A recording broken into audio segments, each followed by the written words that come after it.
Hello everyone, good afternoon or good morning in Manila, in Cainta.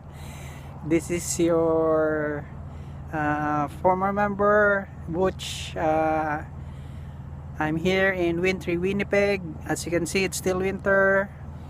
Puro snow pa rin sa paligid.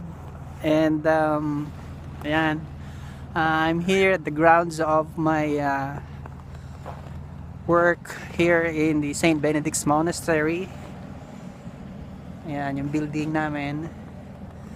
And it's 4 o'clock. I'm supposed to go home now, but then I remembered I owe Jess a video. He was asking for a video to say hi and regards to everyone back home. So hopefully I can see you soon when we get back to Manila.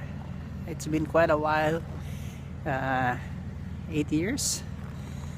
So yun lang po, regards to everyone, especially to Kuya Jojo, Ate Buena, and to the rest of yung mga kabatch ko, sila Ate Lilian, si Kuya Egay, the Catholic boys if they're still around, and everyone. So regards everyone, have a good day, and God bless always.